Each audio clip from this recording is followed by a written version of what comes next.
Começa agora o Gospel News. Hoje é terça-feira, dia 30 de setembro de 2025. E eu sou Karen Crisóstomo. Nós vamos juntos aqui pela Rede Gospel de televisão e também pelo YouTube, Rede Gospel TV Oficial, com as principais notícias do Brasil e do mundo. Vamos aos destaques de hoje.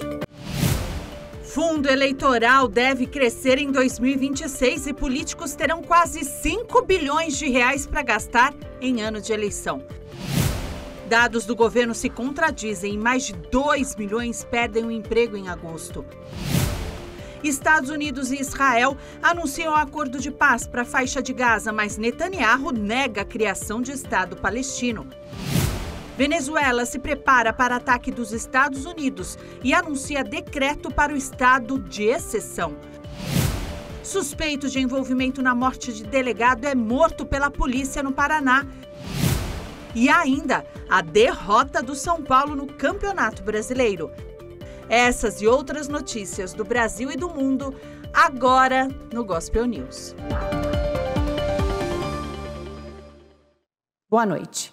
A Comissão Mista de Orçamento do Congresso aprovou hoje um texto que amplia a reserva para o fundo eleitoral no orçamento de 2026. Para o ano que vem, os partidos terão quase 5 bilhões de reais disponíveis para gastar.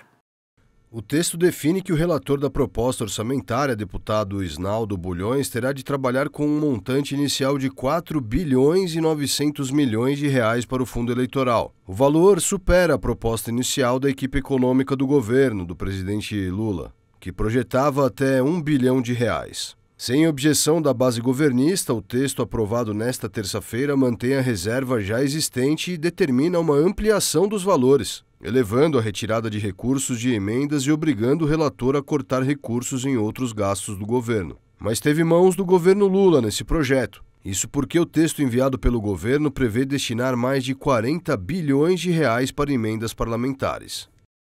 O Ministério do Trabalho e Emprego divulgou novos dados que mostram que o país criou quase 150 mil empregos formais em agosto.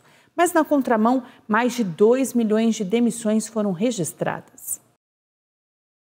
Os dados divulgados pelo Ministério colocam o mês de agosto de 2025 no pior resultado para o período desde o início da série histórica em 2020. O resultado também representa uma queda de 38,3% em relação a agosto do ano passado, quando foram criados cerca de 239 mil empregos com carteira assinada. O ministro do Trabalho e Emprego, Luiz Marinho, disse que o resultado mostra a desaceleração do mercado de trabalho formal. Segundo ele, é um pequeno impacto do tarifaço do presidente dos Estados Unidos, Donald Trump, em setores do Rio Grande do Sul e Santa Catarina, como nas empresas de calçados e de madeira. Os números do Cadastro Geral de Empregados e Desempregados de agosto de 2025 mostram que foram criados empregos formais em 4 dos 5 setores da economia. O maior número absoluto foi no setor de serviços. Por outro lado, a agropecuária foi o setor que registrou perda de vagas no mês passado. A pasta também mostrou que as regiões Sudeste e Nordeste tiveram os melhores resultados. Ao todo, as duas regiões criaram quase 120 mil novos empregos no período. Além disso, o governo mostrou que o salário médio de admissão foi de quase R$ 2.300. Em meio à desaceleração da economia, o governo Lula não consegue ajustar as contas. De acordo com o Tesouro Nacional, as contas do governo tiveram um déficit de mais de 15 bilhões e meio de reais em agosto. Nos 8 meses do ano, ou seja, de janeiro a agosto, a gestão petista está com mais de 86 bilhões de reais no vermelho. Ao mesmo tempo, a despesa da gestão cresceu 5,3% no período. O ministro do Supremo Tribunal Federal, Gilmar Mendes, marcou para a próxima segunda uma audiência pública sobre a pejotização. A Suprema Corte vai decidir se processos nesse formato de contratação são competência da Justiça Civil ou trabalhista. O STF vai decidir se processos por pejotização são de competência da Justiça Civil ou trabalhista e se a contratação de trabalhador autônomo ou pessoa jurídica para prestação de serviços é lícita. A Corte vai ouvir também juristas, confederações patronais, centrais sindicais e órgãos públicos, entre eles a Receita Federal e o Ministério Público do Trabalho. Na decisão de abril, em que suspendeu todos os processos sobre o tema, Gilmar Mendes acusou a Justiça do Trabalho de desrespeitar precedentes favoráveis à pejotização, estabelecidos no Supremo. Segundo dados da Justiça do Trabalho, o número de ações questionando a pejotização está em crescimento. Só nos 2 primeiros meses deste ano foram abertos 53.678 processos por reconhecimento de vínculo empregatício. O ministro Alexandre de Moraes autorizou a progressão de pena do ex-deputado Daniel Silveira para o regime semiaberto. Ele terá de usar tornozeleira eletrônica e está proibido de acessar as redes sociais. O ministro determinou algumas medidas restritivas, como a proibição do uso das redes sociais, ter que usar tornozeleira eletrônica, o passaporte cancelado, se apresentar à justiça toda segunda-feira e não pode sair da sua região de residência. O pedido foi feito pela defesa no dia 16 de setembro, alegando que a situação atual do ex-parlamentar já se enquadrava como excesso de execução no cumprimento de pena em regime mais severo. Daniel Silveira foi condenado pelo STF em 2022 a 8 anos e 9 meses de prisão, por ameaças ao Estado Democrático de Direito e tentativa de interferência em processo judicial. O líder do PT na Câmara dos Deputados, Lindenberg Farias, pediu o afastamento do relator do processo que leva à cassação do mandato do deputado Eduardo Bolsonaro. Ele alega que Marcelo Freitas não tem condições de isenção para conduzir o caso. Marcelo já foi visto em vídeos chamando Eduardo de amigo. E o presidente norte-americano Donald Trump e o primeiro-ministro israelense Benjamin Netanyahu anunciaram ontem um acordo sobre um plano de paz para a faixa de Gaza. O republicano vai liderar o comitê de transição. O presidente americano Donald Trump disse nesta segunda-feira que a aprovação de seu plano para Gaza está muito perto e agradeceu ao primeiro-ministro israelense Benjamin Netanyahu por seu apoio para pôr fim a quase 2 anos de guerra. Os dois concederam uma entrevista coletiva na Casa Branca.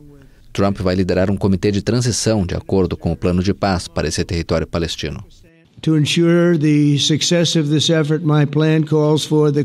Para garantir o sucesso deste esforço, o meu plano prevê a criação de um novo órgão internacional de supervisão, o Conselho da Paz. Nós o chamamos de Conselho da Paz, um nome meio bonito. O Conselho da Paz, que será chefiado não ao meu pedido, acredite, estou muito ocupado, mas temos que garantir que isso funcione. Os líderes do mundo árabe, de Israel e de todos os envolvidos me pediram para fazer isso, então será chefiado por um cavalheiro conhecido como Presidente Donald J. Trump dos Estados Unidos. O Conselho da Paz incluirá o ex-primeiro-ministro britânico Tony Blair. O acordo, que ainda deve ser ratificado formalmente pelos 2 países, também precisa ser aceito pelo movimento islamista Hamas, entrincheirado na cidade de Gaza e ainda em poder de dezenas de reféns. De acordo com o texto, Israel suspenderia imediatamente as operações militares assim que os 2 lados concordassem, e o Hamas teria 72 horas para devolver todos os reféns, incluindo os restos mortais. Israel libertaria 250 prisioneiros palestinos que cumprem penas perpétuas. Segundo a proposta, Israel se retiraria de Gaza em fases. O Hamas, que assumiu o controle de Gaza em 2007, não terá nenhum papel na governança futura. Os membros do Hamas receberiam anistia caso se comprometessem com a coexistência pacífica. O principal grupo israelense, que representa as famílias dos reféns retidos na faixa de Gaza, classificou de histórico o plano de paz do presidente americano para o território palestino e pediu mais pressão internacional sobre o Hamas para que o aceite. Já um alto funcionário do Hamas declarou que o grupo palestino ainda não recebeu o plano de paz para Gaza do presidente Trump. E o Fórum das Famílias dos Reféns Israelenses classificou como histórico o plano do presidente americano Donald Trump para a faixa de Gaza. O principal grupo israelense que representa as famílias dos reféns retidos na faixa de Gaza classificou nesta segunda-feira de histórico o plano de paz do presidente americano Donald Trump para o território palestino e pediu mais pressão internacional sobre o Hamas para que o aceite. We are trying to be optimistic today. We were very happy. Estamos tentando ser otimistas hoje. Ficamos felizes em saber que Trump nos viu, que nos ouviu clamando pelo fim desta guerra e pelo retorno de todos os reféns, vivos e mortos. Ending this war and bringing all the hostages, the lives and the dead.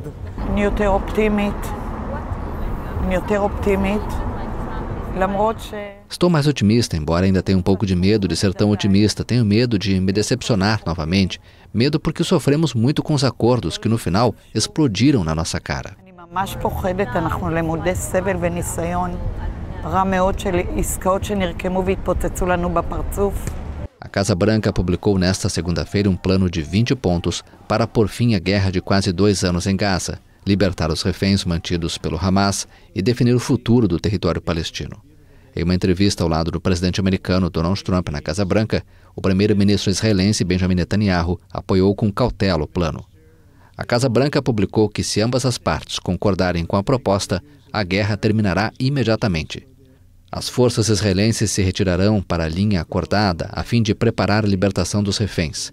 Durante esse tempo, todas as operações militares serão suspensas e as linhas de batalha permanecerão congeladas até que se cumpram as condições para a retirada completa e gradual. Dentro das 72 horas seguintes à aceitação pública do acordo por parte de Israel, todos os reféns, vivos e mortos, serão devolvidos. Uma vez entregues todos os reféns, Israel libertará 250 prisioneiros condenados à prisão perpétua e 1.700 habitantes de Gaza detidos após 7 de outubro de 2023. Ainda segundo o texto da Casa Branca, uma vez que todos os reféns sejam devolvidos, os membros do Hamas que se comprometerem com a coexistência pacífica e entregarem suas armas obterão anistia. Os membros do Hamas que desejarem sair de Gaza receberão passagem segura para os países receptores.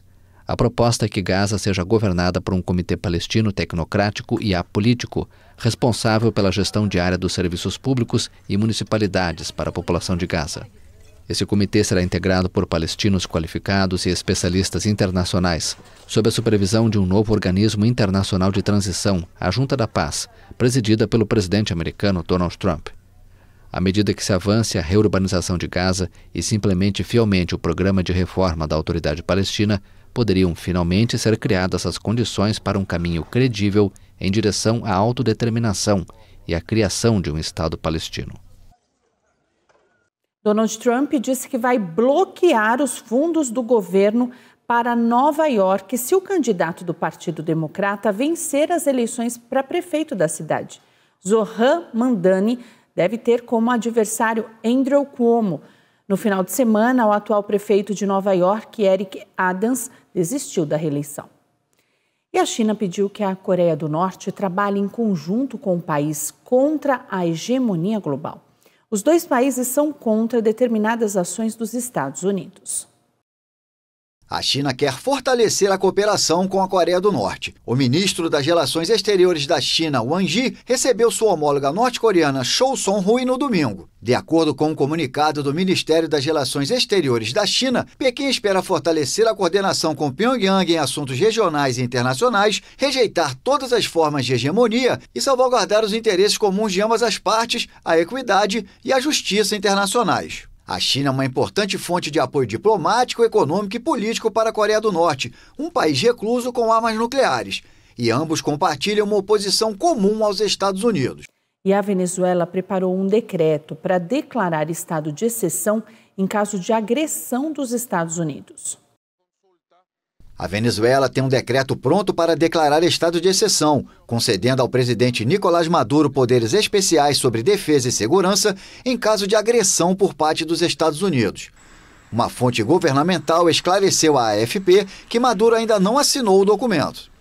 Já hoje arrancou o processo de consulta do decreto.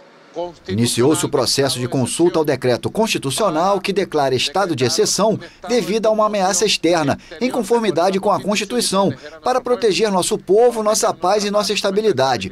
O decreto teria efeitos de longo alcance caso a Venezuela fosse atacada militarmente pelos Estados Unidos. O decreto de estado de conmoção exterior se Venezuela fosse agredida por el Império Estadunidense. Agredida militarmente. O decreto está contemplado em uma lei sobre estados de exceção e inclui a restrição temporária de direitos constitucionais, o que preocupa os defensores dos direitos humanos. Washington enviou 8 navios de guerra e um submarino com propulsão nuclear como parte de um plano para combater o narcotráfico no Caribe. E o presidente dos Estados Unidos, Donald Trump, afirmou ter destruído pelo menos 3 embarcações supostamente carregadas com drogas da Venezuela, provocando 14 mortes. Maduro solicitou o alistamento de reservistas militares e ordenou exercícios das Forças Armadas, bem como simulações para situações de emergência. A Venezuela já denunciou as manobras dos Estados Unidos no Caribe perante a ONU. Todo esto se conversó con el secretario-general Antonio Guterres. Tudo isso foi discutido com o secretário-geral da ONU, Antônio Guterres. Recebi um feedback positivo em nossa conversa privada. Sua posição é que a América Latina e o Caribe devem permanecer uma região de paz acima de tudo. Ele ficou surpreso com a escalada incomum e extrema que, por quase 7 semanas, foi anunciada e lançada contra um país pacífico, a Venezuela. Que durante casi 7 semanas se ha anunciado e se ha lançado contra um país pacífico, Venezuela. A vice-presidente Delcy Rodrigues afirmou que qualquer pessoa que promover, apoiar, facilitar ou defender uma agressão militar será processada. O governo já acusou a líder da oposição, Maria Corina Machado, de defender secretamente a intervenção estrangeira. E a passagem do tufão Boaloi deixou 26 mortos no Vietnã. Dezenas de pessoas seguem desaparecidas.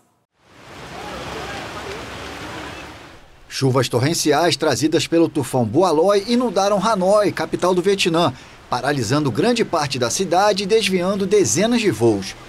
De acordo com o Ministério do Meio Ambiente, até essa terça-feira, a tempestade e suas consequências deixaram 26 mortos, mais de 100 feridos e cerca de 30 desaparecidos. Mais de 136 mil casas foram danificadas e milhares de famílias isoladas na província central de Ha Tinh, enquanto 225 quilômetros quadrados de arrozais e outras terras agrícolas foram afetados. O Boaloi atingiu o centro do Vietnã na noite de domingo com ventos de 130 km por hora e permaneceu em terra firme por quase 12 horas. O diretor do Centro Nacional de Previsão Hidrometeorológica disse que essa longa duração sobre o Vietnã foi muito incomum. O tufão já tinha atingido parte das Filipinas, matando 27 pessoas e forçando 400 mil a evacuarem suas casas. No próximo bloco, o suspeito de envolvimento na morte de delegado é morto pela polícia do Paraná e criança sobrevive após acidente de carro no Agreste pernambucano.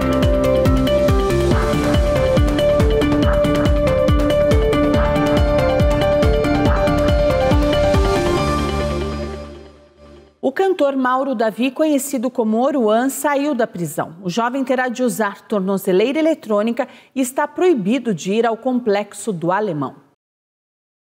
O cantor deixou a penitenciária Serrano Neves, em Bangu, na zona oeste do Rio, comemorando a soltura e sorrindo para a multidão que o aguardava na porta. O rapper MC Pose do Rodo foi um dos presentes, assim como o MC Cabelinho. A defesa do rapper obteve na última sexta-feira no Superior Tribunal de Justiça uma liminar que revogou a prisão preventiva.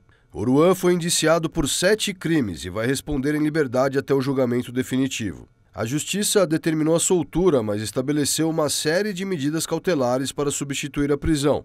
O cantor está proibido de acessar o complexo do Alemão. Vai usar tornozeleira eletrônica e precisa estar em casa entre 8 da noite e 6 da manhã.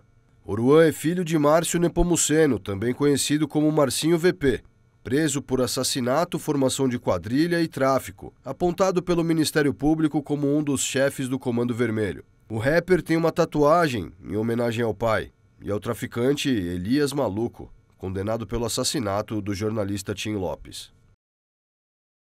O Tribunal de Justiça de Minas Gerais suspendeu uma lei de Belo Horizonte que determina a inclusão da Bíblia como material paradidático em escolas públicas e privadas do município.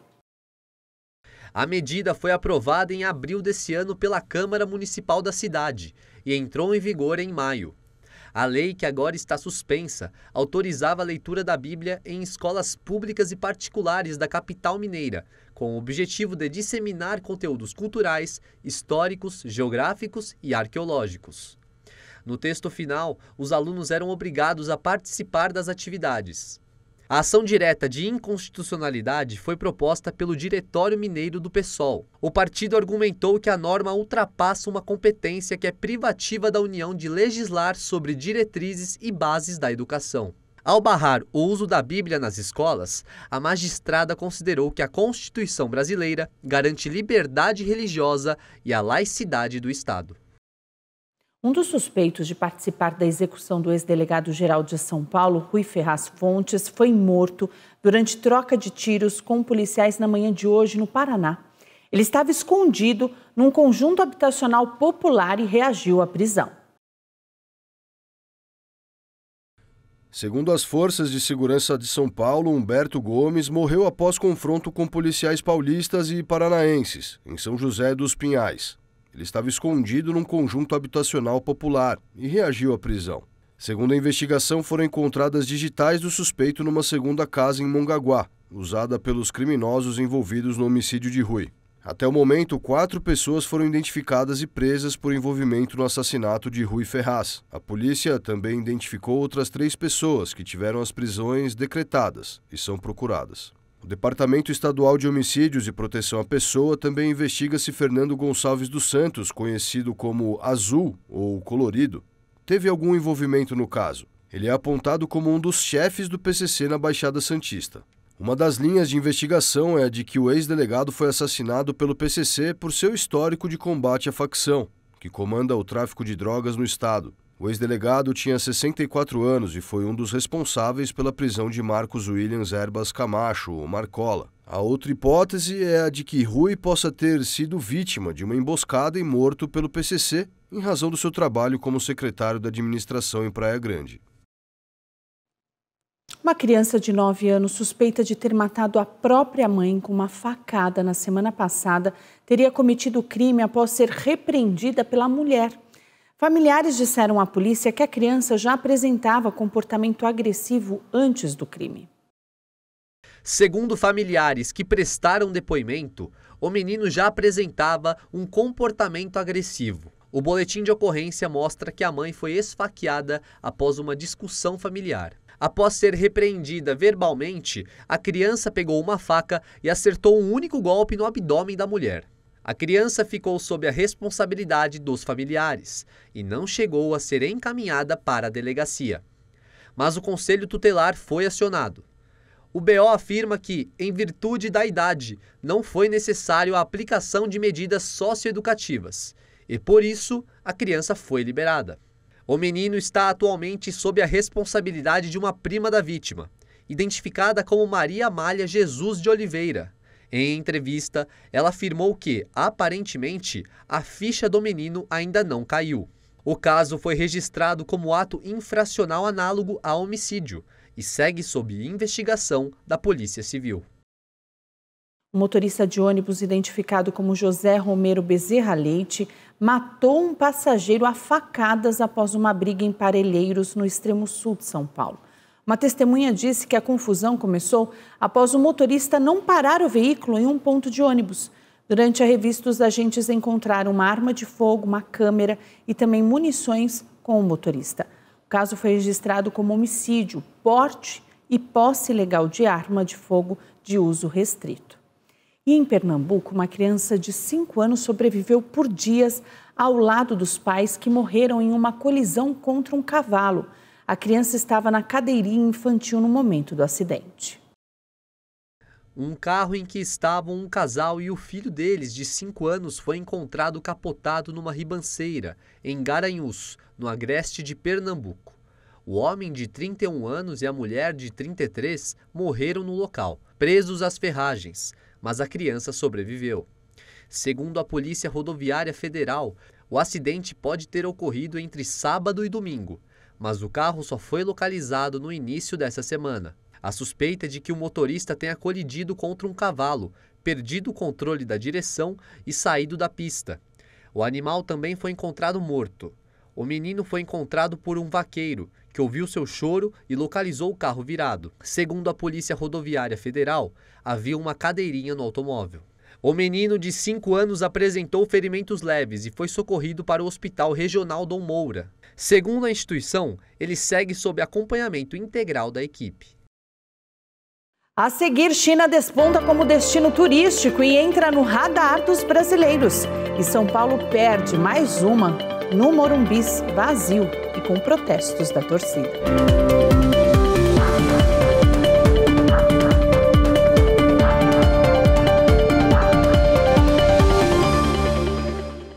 A China entrou no radar dos brasileiros e se tornou um novo point para o turismo.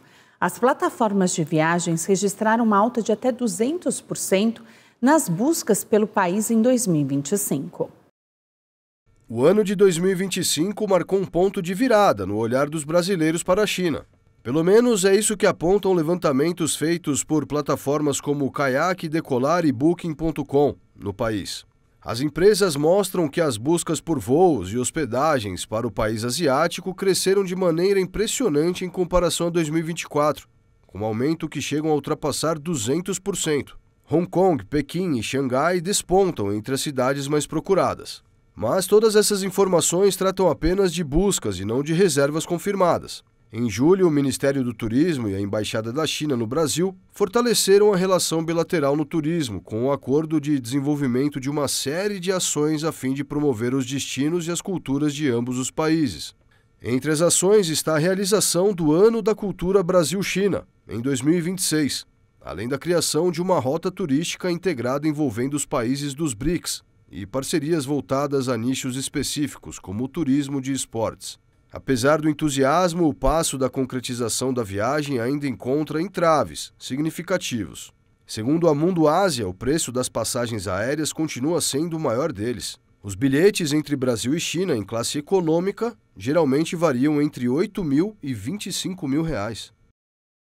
O Tribunal de Contas da França mostrou que o país gastou mais de 6,5 bilhões de reais com os Jogos Olímpicos. Os Jogos Olímpicos e Paralímpicos de Paris 2024 custaram 6,6 bilhões de euros, mais de 41 bilhões de reais de dinheiro público. O relatório publicado nesta segunda-feira pelo Tribunal de Contas destacou que o valor não representa um gasto orçamentário excessivo. A quantia, no entanto, representa um aumento em relação aos 5,9 bilhões de euros de gasto público, que era a última estimativa do próprio Tribunal de Contas. Os Jogos foram um grande sucesso que precisa ser destacado. Foi um sucesso esportivo, organizacional e popular. Contribuiu para a reputação internacional da França. O que este relatório confirma é que há todos os motivos para se orgulhar. O Tribunal de Contas admitiu que o impacto dos Jogos na economia francesa é modesto nesse momento e que vai ser relativamente limitado a curto prazo. Mas Moscovici afirmou que, no geral, o resultado é positivo, com lições a serem aprendidas para o futuro. Esses jogos não são excessivamente caros, são mais baratos do que outros. Representaram cerca de metade do custo das Olimpíadas de Londres. Os custos foram, em geral, mantidos sob controle, com exceção das despesas com segurança, que totalizaram 1,7 bilhão de euros. Isso não foi excessivamente caro, mas não havia sido estimado. Precisará ser revisto. Em 2023, estimava-se que o dinheiro público necessário para a organização dos Jogos seria de 2,4 bilhões de euros, pouco menos de 15 bilhões de reais. Em março de 2024, o próprio presidente do Tribunal de Contas, Pierre Moscovici, avaliou que o investimento público se situaria entre os 3 e os 5 bilhões de euros, entre 18 e 31 bilhões de reais. O time espanhol Barcelona renovou o contrato do jogador Marc Bernal até junho de 2029. Mas o que chamou a atenção foi a cifra envolvida. A multa rescisória dele foi fixada em mais de 3 bilhões de reais. A transferência mais cara da história ainda é a de Neymar para o Paris Saint-Germain. À época, o brasileiro deixou o Barcelona por mais de 220 milhões de euros. Ontem o São Paulo perdeu mais uma vez. O time de Renan Crespo enfrenta uma crise após ser eliminado na Copa Libertadores. O São Paulo chegou para a partida contra o Ceará pressionado e com muito protesto da torcida do lado de fora do estádio. Faixas cobrando a administração foram vistas ao redor do Morumbis. Mas dentro de campo a pressão ficou ainda maior. O time de Crespo não jogou bem e somou mais uma derrota. Paulo Henrique driblou o goleiro Rafael e deu a vitória para o Ceará. Outro detalhe que chamou a atenção foi a quantidade do público do Morumbi. Pouco mais de 12 mil pessoas foram assistir a partida. Gospel News desta terça-feira fica por aqui. Eu desejo a todos vocês uma ótima noite. Amanhã, a partir das 7, nós estamos de volta com as principais notícias do Brasil e do mundo. E até lá você fica muito bem informado no YouTube Rede Gospel TV Oficial e também no Spotify Gospel News em 3 minutos. Na sequência, a partir das 8, a gente tem a transmissão do culto de batalha espiritual diretamente do Renascer Hall Sede Internacional com Bispa Sônia Hernandes. Então não saia aqui da Rede Gospel de televisão. Uma boa noite e até amanhã.